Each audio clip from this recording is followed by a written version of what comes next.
जय हिंद, नमस्कार साथियों। कैसे हैं आप लोग? उम्मीद करता हूँ आप सब बहुत अच्छे होंगे। आइए दोस्तों, एक कॉन्सेप्ट बेस्ड क्वेश्चन देखते हैं रिफ्रैक्टिव इंडेक्स पर। क्वेश्चन कुछ इस प्रकार से है साथियों कि the refractive index of kerosene, turpentine and water are 1.44, 1.47 and 1.33। कह रहा है कि जो केरोसिन है, टर्पेंटाइन है और आपका वाटर है, इनके रिफ्रैक्टिव इंडेक्स दे रखा है साथियों।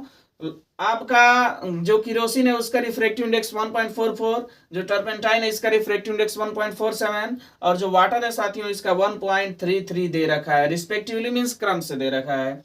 इन which of these materials does light travel fastest. कह रहा है कि इन मटेरियल में कौन सा ऐसा मीडियम है जिसमें लाइट सबसे फास्टेस्ट मूव कर रही है। तो साथियों इसके लिए हम लोग क्या करेंगे, कॉन्सेप्ट यूज करेंगे।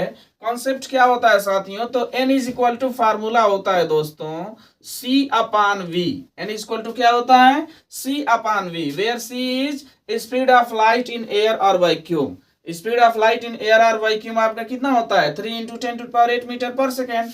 तो ये तो साथियों आपका हर जगह कांस्टेंट हो जाता है। तो यहाँ से हम लोग ये देखेंगे कि जो रिफ्रैक्टिव इंडेक्स है दोस्तों, ये आपका क्या हो जा रहा है?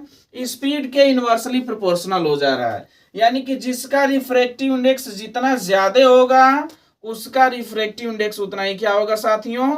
कम होगा। और जिसका रिफ्रैक्टिव इंडेक्स जितना कम होगा उसका जो स्पीड ऑफ लाइट है उसका उतना ही क्या होगा? अधिक होगा। फिर से समझ लीजिएगा, जो रिफ्रैक्टिव इंडेक्स होता है दोस्तों ये आपका क्या होता है? Speed of light in that particular medium के आपका इनवर्सली प्रोपोर्शनल होता है। यानी रिफ्रैक्टिव इंडेक्स जितना ज्यादा होगा स्पीड ऑफ लाइट उस मीडियम में उतना ही क्या होगा? कम होगा। तो आइए यहाँ पर देखते हैं दोस्तों।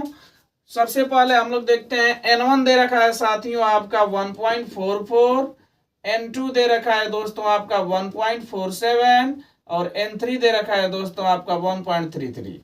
ठीक है, तो सबसे पहले हम लोग देखेंगे कि इसमें सबसे अधिक कौन है साथियों और सबसे कम कौन है। तो देखिए जो n3 है सबसे कम है। n3 इज लेस देन आपका n1 is less than n2।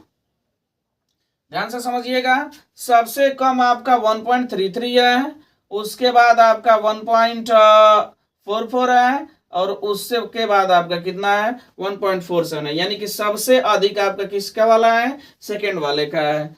तो ध्यान से देखिएगा, ये जो आपका लेस देन का जो सिंबल है, ये जो इनइक्वलिटी है, स्पीड ऑफ लाइट के लिए चलेंगे दोस्तों तो यह इसका क्या हो जाएगा? रिवर्स हो जाएगा। यानी कि v3 v1 और ये v2।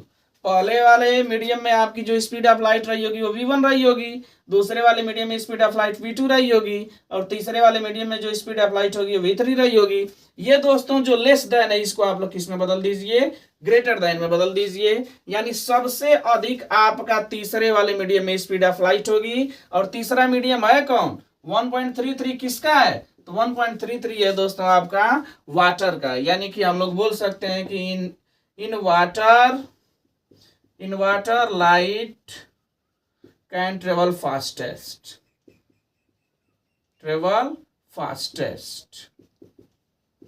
वाटर में जो आपकी स्पीड ऑफ लाइट होगी वो आपकी क्या होगी? सबसे अधिक होगी। अगर यही सबसे कम पूछा होता तो दोस्तों किस में होता? 2 वाले में। तो दूसरा कौन सा है आपका? टर्पेंटाइन है, जिसका रिफ्रैक्टिव इंडेक्स कितना है दोस्तों आपका? ये है आपका जो सबसे कम आपका रिफ्रैक्टिव इंडेक्स है, ये कितना है दोस्तों?